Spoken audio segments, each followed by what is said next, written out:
සංවිධානාත්මක අපරාධකල්ලි නායකයෙකු හා මද්‍රව්‍ය ජාවාරම්කරුවෙකු වන කරන්දිනිය සුද්දාගේ මස්සිනා වූ මිරන්ත වරුසවිතාන නැමැත්තා අම්බලන්ගොඩ නගර සභාව ඉදිරිපිටදී විඩිතපා ඝාතනය කිරීමේ සිද්ධියේ ප්‍රධාන සැකකරු බව කියන මහදුර ඉසුරු නැමැත්තා අත්අඩංගුවට ගෙන තිබෙනවා.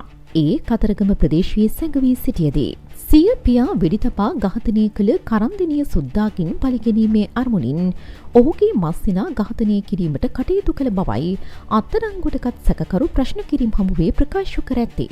ඝාතනයට ලක් වූ මිරන්ත වරුසවිතාන අම්බලන්ගොඩ මෝදර දේවාල කමිටුවේ සභාපති ලෙස කටයුතු කළා.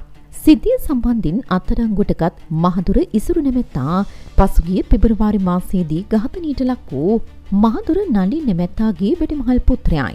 මහදුර නලින් නැමැත්තාගේ ඝාතනය සම්බන්ධයෙන් චෝදනා එල්ල වුණේ කරන්දිනිය සුද්දා වෙතයි.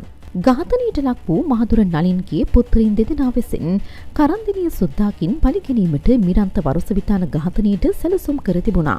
විදේශගතව සිටින කරන්දිනිය සුද්දාකින් පලිගැනීමට නොහැකි තැන ඔහුගේ මස්සිනා වෙඩිතබා ඝාතනය කිරීමට පියවරගත් බවයි මහදුර ඉසුරු නැමැත්තා ප්‍රකාශ කර ඇත්තේ. මහදුර නලින්ගේ එක් පුත්‍රයෙකු මේ වන විට සිටින්නේ විදේශගතවයි. මහදුර ඉසුරු නැමැති අනෙක් පුත්‍රයා මීඩියාගොඩ ප්‍රදේශයේ පදිංචිව සිට තිබුණා. මෙම ඝාතන සිද්ධින් පසු මහදුර ඉසුරු නැමැත්තා ප්‍රදේශීය අත්හැර පලා ගොස් සිටියා.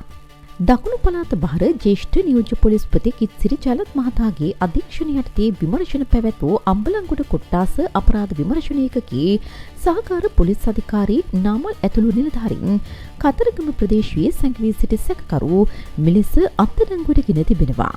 මෙම ඝාතනය දකුණු පාතාලයේ යළිත් අවුළුවාලීමට සමත් වූ අතර සිය මස්සිනා ඝාතනය කිරීමෙන් කෝපයට පත් වූ කරන්දිනිය සුද්දාගේ පාර්ශවය විසින් අත්අඩංගුවටගත් මහදුර ඉසුරු නැමැත්තාගේ නැන්දනිය වූ ඝාතනයට ලක් වූ මහදුර නලින්ගේ නැකනිය පසුගියදා වෙඩිතබා ඝාතනය කළා.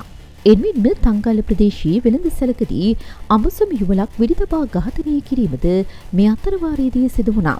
ඝාතනයට ලක් වූ එම පුරුෂයා හා කාන්තාව දකුණේ තවත් සංවිධානාත්මක අපරාධකල්ලි නායකයෙකු හා මද්‍රව්‍ය ජාවාරම්කරුවෙකු වන උනාකූර්වේ ශාන්ත නැමැත්තාගේ මාමා සහ නැන්දනියයි.